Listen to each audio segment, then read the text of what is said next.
रात के आसमान की ओर देखो। हर तारा एक सूरज है, जिनमें से कई के अपने प्लैनेट्स हैं। पूरी ह्यूमन हिस्ट्री में हमने सोचा है, क्या हम अकेले हैं? आज तक हमारे पास धरती के अलावा और कहीं लाइफ होने का कोई प्रूफ नहीं है।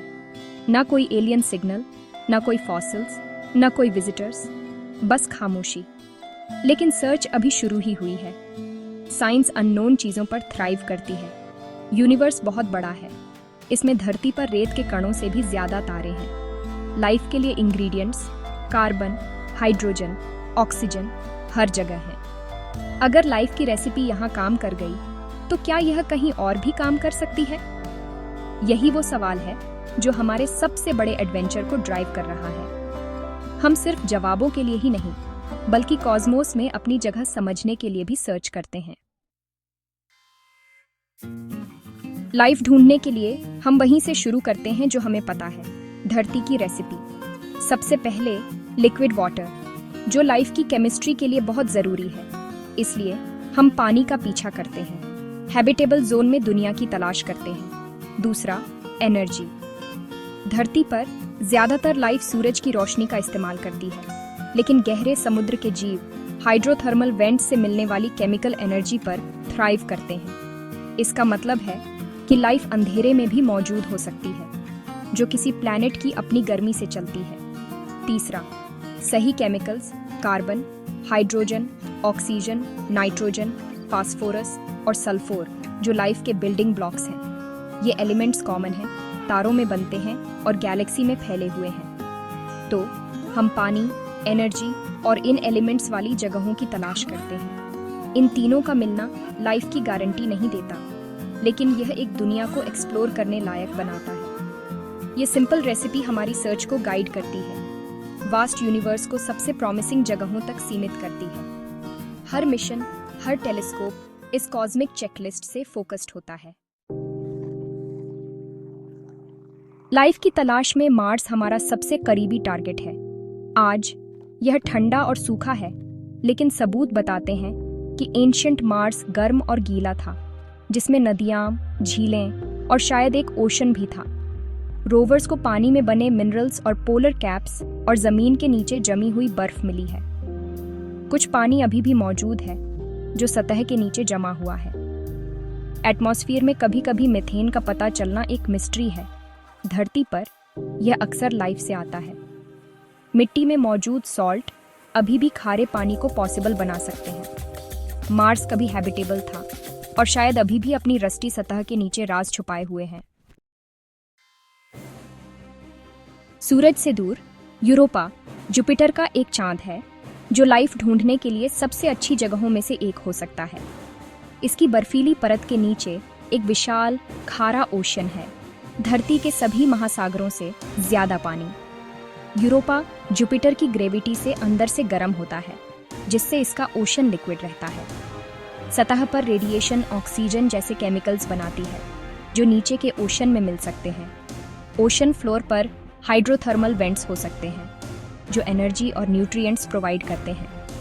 हबल ने यूरोपा से वाटर वेपर के प्लूम्स निकलते हुए देखे हैं, जो छिपे हुए ओशन के पोटेंशियल सैंपल्स हैं।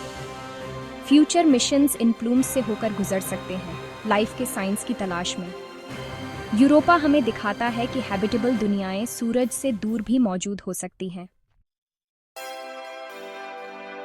सैटर्न के चांद एनसेलेडस और टाइटन उन बाउंड्रीज को पुश करते हैं जिन्हें हम हैबिटेबल मानते हैं।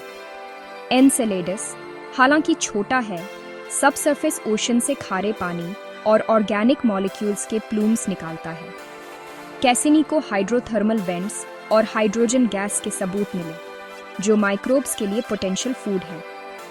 एनसेलेडस में पानी, एनर्जी और ऑर्गेनिक बिल्डिंग ब्लॉक्स हैं, लाइफ के लिए सभी इंग्रेडिएंट्स।